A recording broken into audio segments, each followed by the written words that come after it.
Edgar, muchas gracias por acompañarnos este día en el cual pues queremos entrevistarlo para que nos comparta conocimiento, que tiene muchísimo conocimiento que compartir y antes que nada presentarlo.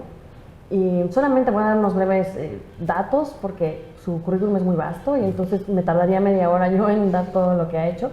Es ingeniero de formación en la Universidad Iberoamericana de México y tiene una maestría en tecnologías de información por la Universidad de Essex en Reino Unido. ¿Alguna otra cosa muy general que nos quiera comentar? Sí, en el 2007, por invitación de un profesor de la Universidad de Christchurch en Nueva Zelanda, me invitaron a conocer un programa de administración en ingeniería y con ese pues desarrollamos un programa en la Ibero que es de gestión e innovación tecnológica.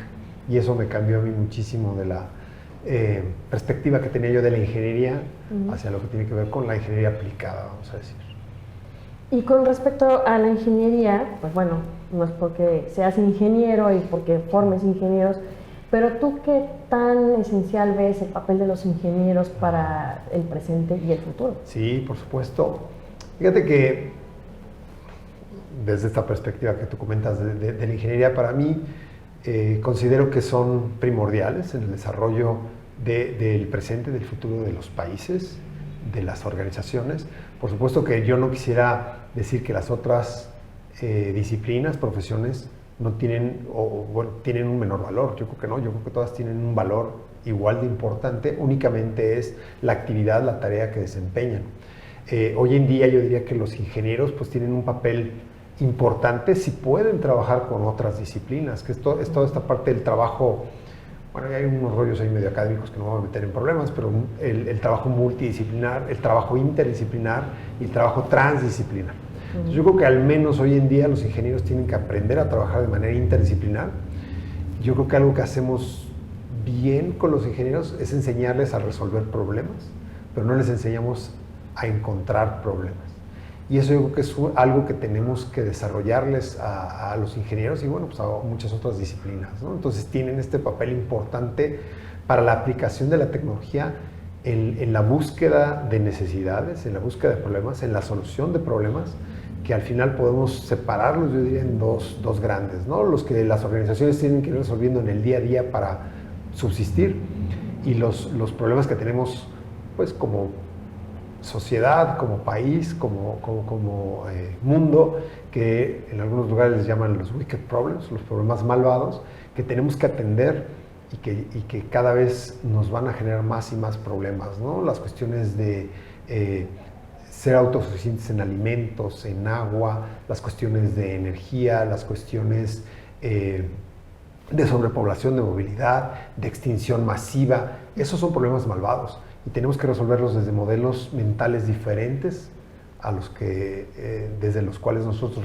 desarrollamos los problemas, ¿no? Entonces yo sí creo que somos como ingenieros pues una parte importante, pero pues si no trabajamos con los demás, pues realmente no vamos a poder llegar a la solución de buenos problemas, ¿no? Digamos. Y desde el punto de vista de esta formación de ingenieros que comentas, pues ha habido muchos cambios en el mundo, como también me imagino que esta parte de cambiar la forma en la que se enseña, ¿qué tanto crees que actualmente estemos formando o estén formando ustedes con respecto a las necesidades que se presentan? Sí, también es bien interesante desde el punto de vista, se habla de los modelos de enseñanza-aprendizaje. Yo creo que una de las cosas que tenemos que fomentar hoy en día es el aprendizaje sobre la enseñanza, ¿no? O nos pasa a todos como profesores que de repente decimos, bueno, pues yo lo enseñé, pues sí, pero si el alumno no lo aprendió, pues qué bueno que lo enseñaste, ¿no? Okay. Entonces tenemos que privilegiar el aprendizaje sobre la enseñanza. Yo creo que tenemos que enseñar mucho a nuestros ingenieros a aprender también sobre proyectos, donde después se les dé el problema. Yo sé que luego también tienen que aprender a resolver o encontrar problemas, pero bueno, tienen que aprender a resolver problemas prácticos, digamos. Sí tienen que tener una base teórica fuerte, tienen que desarrollar un conocimiento, ese no hay que menospreciarlo, y luego ver si ese conocimiento teórico lo pueden aplicar en la práctica y desarrollar el proyecto en conjunto, ¿no? Por ejemplo, ese es un punto bien importante, y aprender a comunicarlo, que eso es el otro, yo creo que gran problema que tenemos como ingenieros, que no sabemos comunicarlo, ¿no? Por ahí una frase que es de un estudio de ingenieros civiles que dice, bueno, es que a un ingeniero lo contratan por lo que sabe de tecnología, lo corren porque no puede comunicarlo y lo promueven por sus capacidades de liderazgo y de gestión. Entonces, yo sí creo que los ingenieros pues, tienen que ser muy buenos en la tecnología y haciendo, pero tienen que saber comunicarlo. Y si no lo pueden liderar, bueno, pues estamos en graves problemas. Y en etapas tempranas de formación, que tú comentas ya, el ingeniero ya está egresado, pero en su formación como tal, cuando inicia, ¿cómo ha impactado la automatización? Porque tú comentas, pues sí, tienen que entender los problemas, buscarlos, resolverlos y demás, pero en cuanto a la formación misma, ¿cómo ha impactado esta forma de aprender? Claro. Yo ahí creo que podríamos verlo quizás desde diferentes perspectivas. Está esta parte de la automatización en donde la información ya es accesible a todo el mundo, bueno, entendiendo que existan medios para que la gente tenga acceso a sus medios. Pero la realidad es que es muy fácil hoy en día tener acceso a la información. Primero, el primer gran problema, creo yo, es saber que lo que yo busco y que está en la red, en internet, es verdadero. ¿Quién nos enseña a discernir que lo que estoy leyendo es cierto o es falso? Ese es un primer problema. Y es un punto de esta parte, de esta automatización de la información. Le voy a decir hasta como de la democratización de la información. Y por otro lado, estamos teniendo tecnologías que están permitiendo la automatización a nivel, digamos, de la información para la toma de decisiones, ¿no? Lo que se conoce hoy en día como la inteligencia artificial, el machine learning, las cuestiones que están de moda como término, pues el big data, ¿no? Y cosas por el estilo.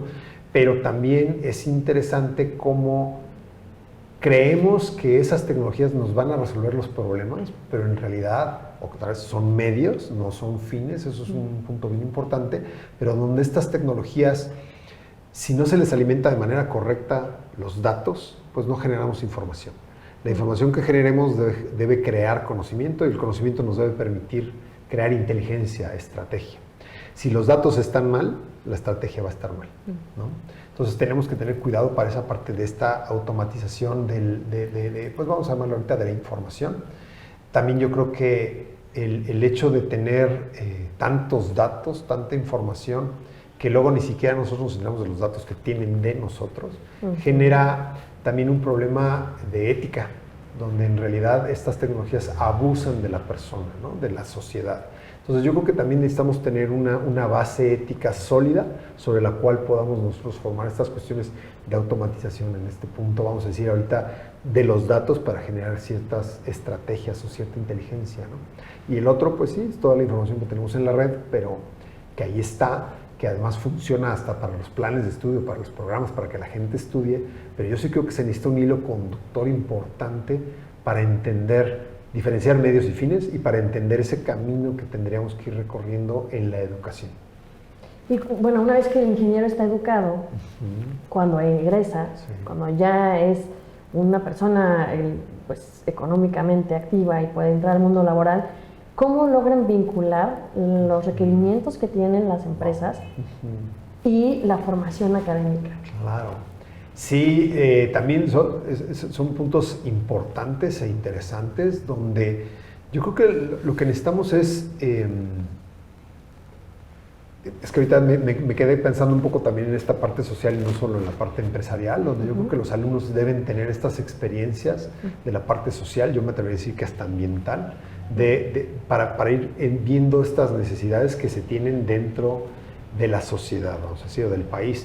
Y luego pues ya vienen las necesidades que tienen las organizaciones. Entonces, por un lado yo creo que es muy importante tener esta, ¿cómo podríamos decir? Como esta claridad desde la diferenciación otra vez de lo que es la tecnología como herramienta y no como fin, donde los alumnos cuando se acerquen ya a la organización sean capaces de desarrollarle propuestas de solución a las organizaciones, no desde la tecnología en sí, porque la tecnología se vuelve obsoleta y cada vez más rápido. Entonces los alumnos tienen que llegar desde una formación, vamos a decir, con paradigmas, con herramientas de conocimiento, vamos a ponerlo así, y obviamente pues sí un conocimiento de tecnología, pero que les permita desarrollarse dentro de la empresa. Nosotros decimos que la formación de un profesionista debería estar dentro de 3 rubros, ¿no? No quiere decir que sea uno solo, pero pues están por ahí. Los intraemprendedores, los emprendedores y los investigadores. Entonces, y cada vez más yo creo que necesitamos generar emprendedores. No estoy diciendo que sea fácil, no estoy diciendo que sea para todos, porque son características importantes o interesantes, pero que no son tan fáciles. Y luego el intraemprendedor, que no es lo mismo que un empleado. Para mí un intraemprendedor es alguien que entra a una organización y que va a ayudarle a la organización a desarrollar, a transformar cuestiones de sus procesos, de lo que hace, ¿no? De los productos, de los servicios. Y eso yo creo que es un punto muy, muy importante, que es no apalancarlos desde la tecnología en sí, sino de lo que podemos hacer con la tecnología, de las herramientas o paradigmas que traen para hacer ese cambio. ¿Y qué elementos sí necesitan muy fuerte? Las conversaciones, trabajar en conjunto con otras disciplinas, con otras áreas, pues para poder, yo creo que tener un impacto mayor de manera transversal, ¿no? Y no únicamente en un área, vamos a decir, de ingeniería, de la que tú quieras, ¿no? De producto, mecánica, mecatrónica, algo por el estilo. Necesitamos trabajar de manera conjunta con toda la organización. Y estas conversaciones que comentas, también, pues obviamente estamos pensando en las brechas sociales que tú comentaste. No nada más hay que verlo desde el punto de vista de la empresa, sino desde un impacto social, económico y en fin. Dado que la tecnología cada vez requiere de más inversión y que en nuestros países pues no necesariamente estamos tan bendecidos con ese aspecto, ¿tú cómo ves desde la formación docente o la formación académica que pueda darse esta situación de entender desde el principio que hay que buscar el bien social, el bien común? Sí, también es interesante. Nuestro rector, Luis Arriaga, trae ahorita 5 líneas estratégicas y una de ellas es la formación integral humanista, y sí tiene que ver con estas cuestiones como desde los programas, desde las coordinaciones, de alguna manera sí hacer que los estudiantes tengan elementos de inmersión para estas problemáticas sociales, obviamente entiendan ese impacto sobre el cual pueden desarrollar cuestiones positivas hacia la sociedad. Y es interesante, yo soy un poco precavido en decir, vamos a resolver problemas, ¿no? Desde la universidad y desde los puntos, vamos a decir, como de los programas de licenciatura. Yo creo que un primer punto que se tiene que trabajar es los elementos que les llamamos de inmersión, donde en realidad lo que tenemos que hacer es ir y ver y entender los problemas, ¿no? Concientizarnos y generar con eso pues únicamente esa visión de estas necesidades que se tienen. Y conforme van avanzando en su plan de estudios, yo sí creo que llegan a un punto, la Ibero tiene un programa que es muy, muy interesante, que es el del servicio social, donde bueno, los alumnos tienen que ir y realizar sus prácticas de servicio social, pero en organizaciones que ya llevan insertas en ciertos grupos sociales mucho tiempo. Y entonces cuando entra un alumno de servicio social, en realidad él no llega a resolver el problema porque sí, llega dentro de todo un sistema para tratar de atender ciertas necesidades muy específicas. Entonces para mí va mucho sobre la parte de la inmersión, de la concientización, de esta visión sistémica, y depende en qué momentos, entonces sí ya impactar, pero dentro ¿cómo diríamos? Dentro de programas ya bien establecidos. Yo es ahí como esa parte la vería desde la universidad. Tú comentabas que desde Rectoría pues tienen 5 grandes objetivos y esto obviamente permea en la cultura, vamos a decir, organizacional de la universidad o institucional en este caso. Pero tú ¿cómo ves que los estudiantes realmente estén adoptando esta política sin necesidad, o esta idiosincrasia, sin necesidad de que sea una imposición? Porque esto puede llevarse de lo micro a lo macro. ¿No? Desde desde una institución hasta llevarlo a nivel sociedad. Claro. Sí, bueno, desde los programas que se tienen en la universidad, algo que a mí me ha gustado muchísimo del Ibero es que no te obligan, digamos, a las cosas. Te van diciendo, y es que consideramos que por aquí están las líneas por donde tendríamos que ir trabajando y haciendo, ¿no? Obviamente pues tenemos la línea y tenemos que tratar de trabajar sobre esa línea, pero no es algo impositivo, digamos, como tal, ¿no? Sino que desde las cuestiones de las conversaciones, del discernimiento, pues se trata de dar esa continuidad, de tener esa línea. Yo creo que algo que es muy, muy, muy importante en ese punto y que no es de obligatoriedad, es que en la misma universidad están diferentes iniciativas y si un alumno considera que quiere hacer más, se puede acercar a esas iniciativas en la misma universidad. Y por el otro lado, pues sí hay materias en donde lo que tratamos de hacer es, dentro de los elementos de los objetivos de la misma materia, pues ver que sí tengan esos conocimientos. ¿Cómo le hace la universidad para poder permear a sus estudiantes esta idiosincrasia que ustedes quieren adaptar o adoptar más bien? Porque, bueno, finalmente tienen 5 objetivos principales que ya nos compartiste. Muchas gracias. ¿Cómo es posible que el estudiante también lo adopte y diga, ok, voy a realmente a entender a mi sociedad, a tener conversaciones con otros ambientes que yo no necesariamente tengo contacto? ¿Cómo es que logran permear eso?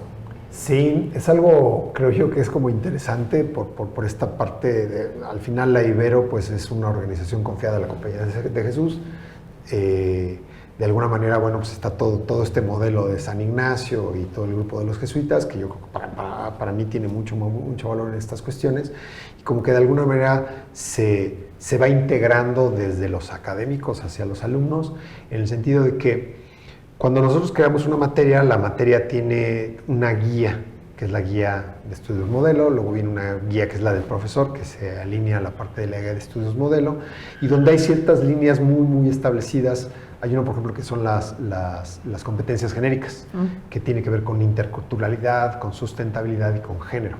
Entonces, las materias tienen ciertos puntos, no son todas, digamos, pero algunas que tienen esos puntos sellos sobre los cuales nosotros en esas materias, en el plan de estudios, pues tenemos que de alguna manera incidir.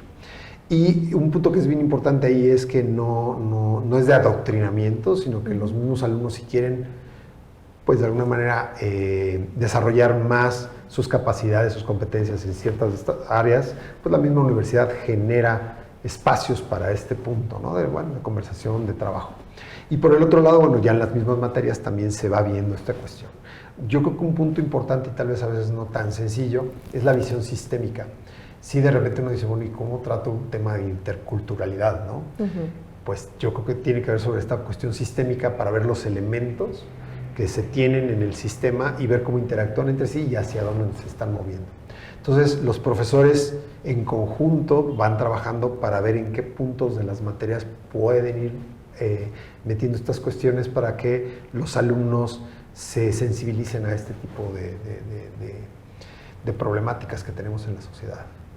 Además de esta recomendación que le estás dando a los docentes de las áreas de ingeniería, pero en general, con toda tu experiencia como docente, como investigador, como estudiante eterno, ¿qué otras recomendaciones darías? Y no solamente a ellos, a los formadores, sino a los estudiantes, porque tú al ser estudiante, me imagino que ya llegaste a un nivel de conciencia en donde dices, hay que aprovechar todas las herramientas que nos da la institución. Sí, es muy buen punto.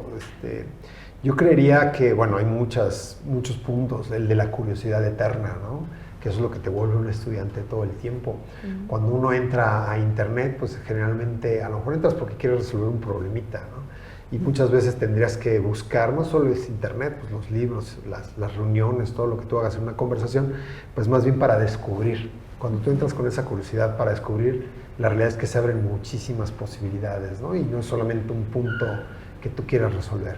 Yo creería que ese es uno de ellos, pues es parte de esta creatividad, donde la creatividad yo veo 3 elementos en la persona, ¿no? Que es generación del conocimiento, la actitud o motivación para que si fallas, te equivocas, pues lo vuelvas a intentar, y pues la imaginación para esta parte del pensamiento creativo, como persona para esta parte de la creatividad.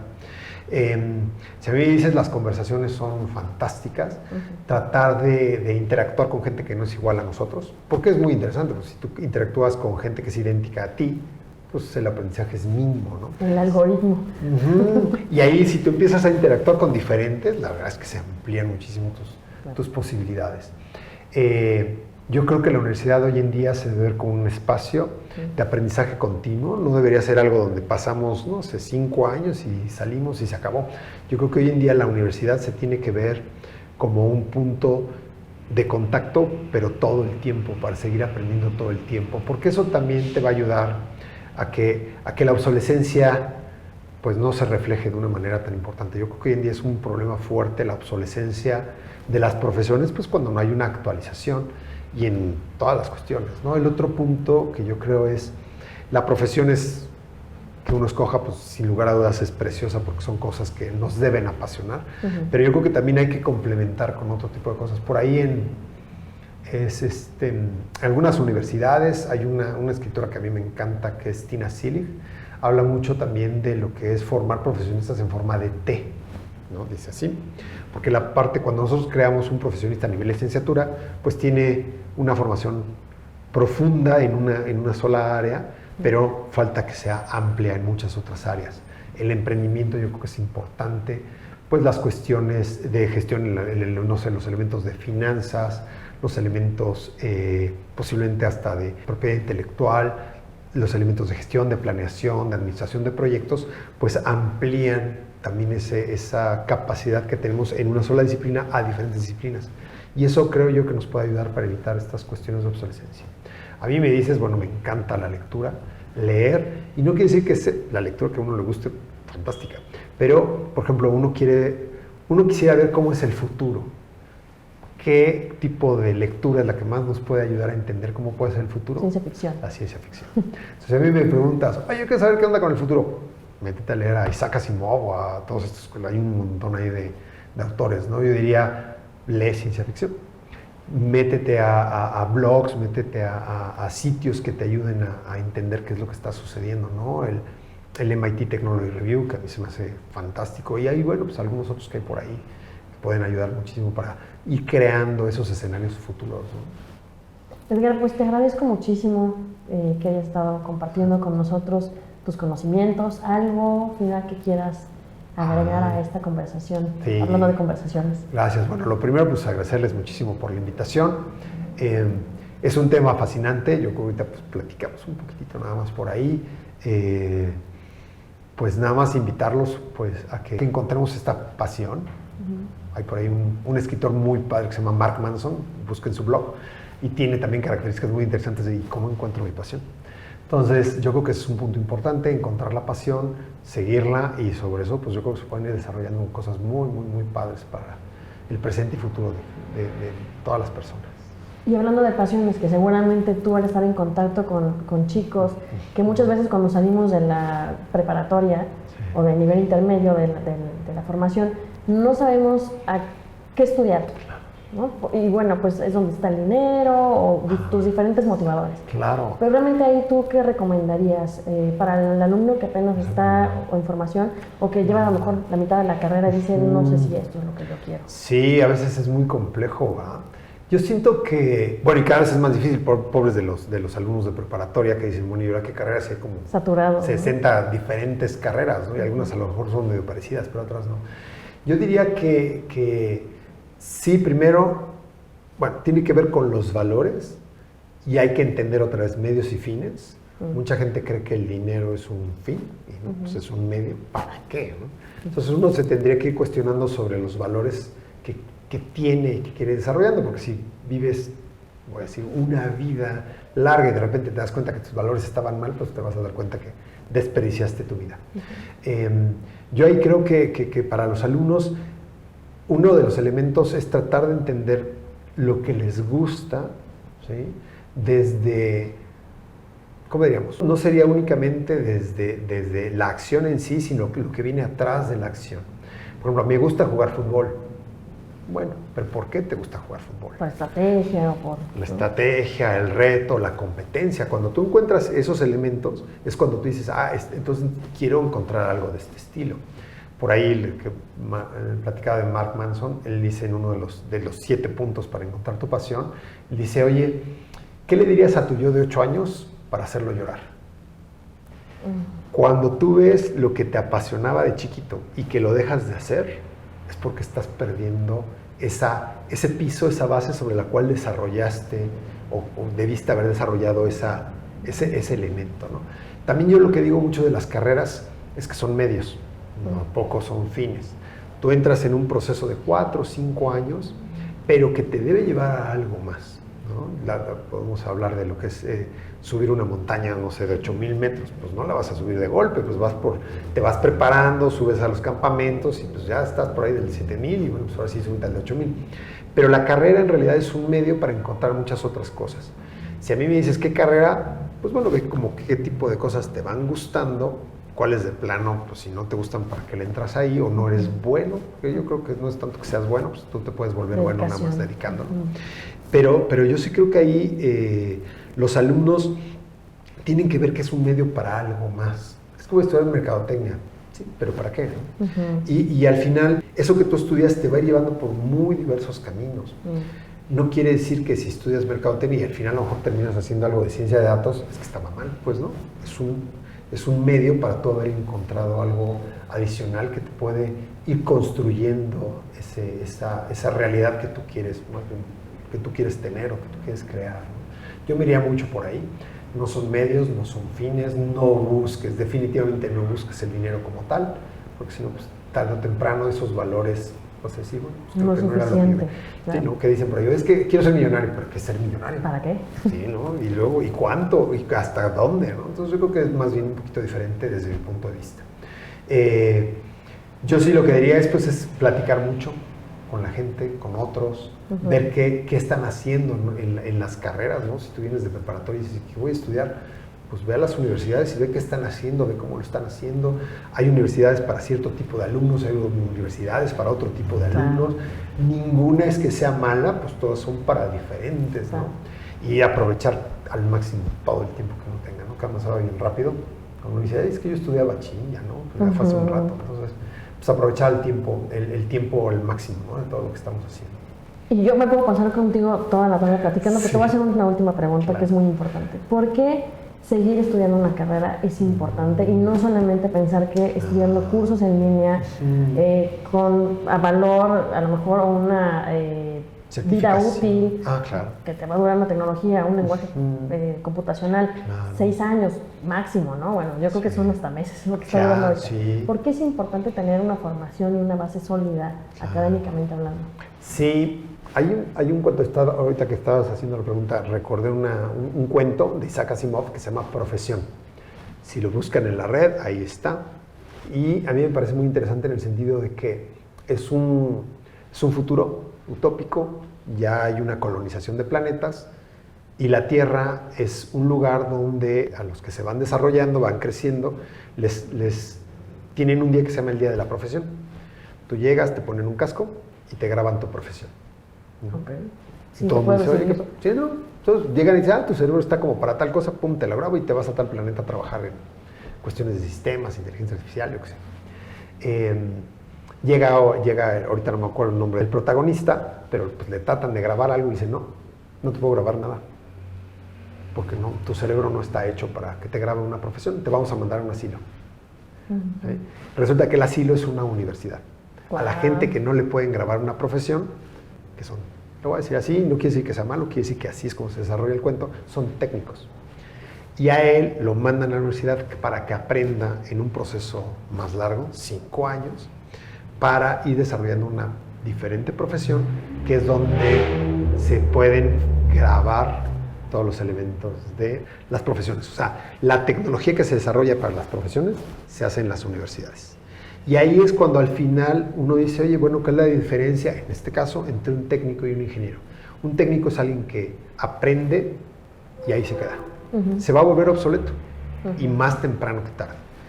Y un profesionista, un profesional, en realidad tendrá la capacidad desde los paradigmas, desde las bases teóricas y prácticas que desarrolló, continuar un desarrollo, continuar creciendo. Hoy en día hay organizaciones grandotas que dicen por ahí, no, nosotros ya no contratamos ingenieros, ya no contratamos gente con un papel. Yo no lo creo mucho. Yo creo que a los técnicos sí, pero los que desarrollan la tecnología, no. Y la estrategia y todo. Exacto. Por supuesto que se necesita una formación muy fuerte. Claro, hay modelos, están todas las cuestiones en línea, los híbridos, distancia, presencial.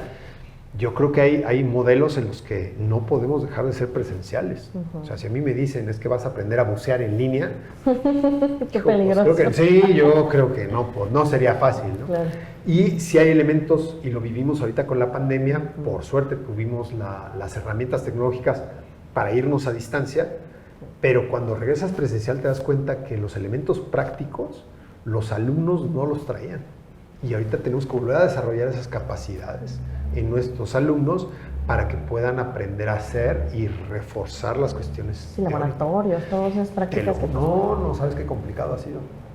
Va bien, ahí van, pero sí fue difícil, ¿no? A ver, en un equipo, trabajen en equipo, todos así, porque no se hablan, ¿no? Claro. Y el trabajo en equipo es básico. Claro. Bueno, a ver, desarrollen tal modelo, y pues no pueden desarrollar un modelo por las cuestiones de, vamos a decir, de que como que no saben cómo llegar a esa parte práctica desde la teoría, ¿no? Necesitamos, esos elementos son presenciales. Soft skills. Bueno. Esa parte. También hay por ahí un libro que es de la IEEE que se llama Lo que no te enseñan en las escuelas de ingeniería y habla muchísimo de todas estas cosas de la lectura, la escritura, el trabajo en equipo, la administración de proyectos, que yo creo que se enseñan, pero lo dejamos de una manera implícita y tenemos que explicitarlo más fuertemente en todos los alumnos.